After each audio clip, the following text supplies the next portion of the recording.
So any definition of religion needs to acknowledge this as one in a long spectrum of possible affirmations of a question of relationship or identity or personality factors within a transcendental form or transcendental object.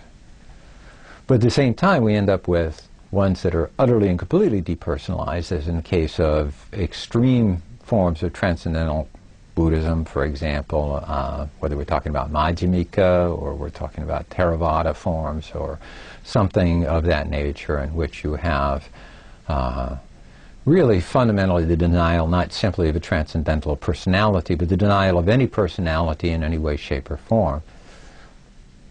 And there are many instances of this. To somehow or other categorize these as simply philosophy, I think, is to do grave injustice to their sense of sacramentality, to their sense of religiousness, to their sense of motivation.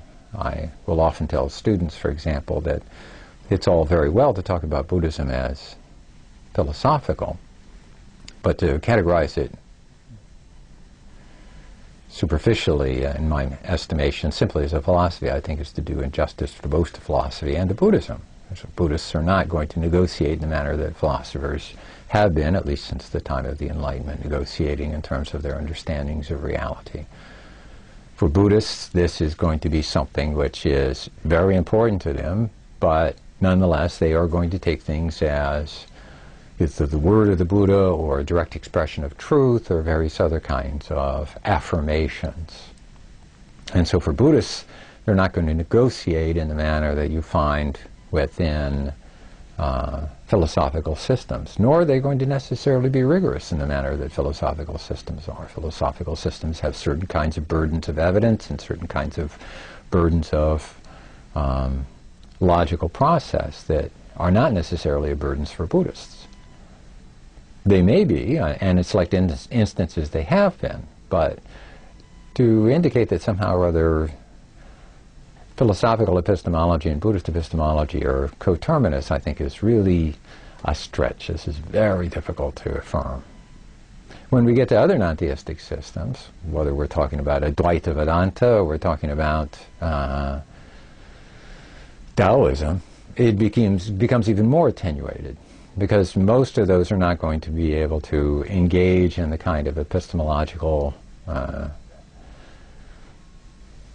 nomenclature or epistemological suppositions that we're going to find in modern philosophy. It is also in modern philosophy largely to not assume that certain kinds of behavioral codes will be incumbent upon the individual. I mean, I understand modern philosophers maintain that philosophy has a strong ethical side. Sometimes that's true. Many counter instances of that would include Heidegger and his use of phenomenology to buttress the claims of National Socialist Germany. And you could find similar kinds of instances within extreme forms of Buddhist nationalism, whether we're talking about Nichiren Shoshu or the use of Zen forms of ideology to buttress the claims of nationalist Japan during the Second World War. But I think it would be to do a disservice to try and find that somehow or other non-theistic traditions and philosophical systems are necessarily identical in their spirit or in terms of their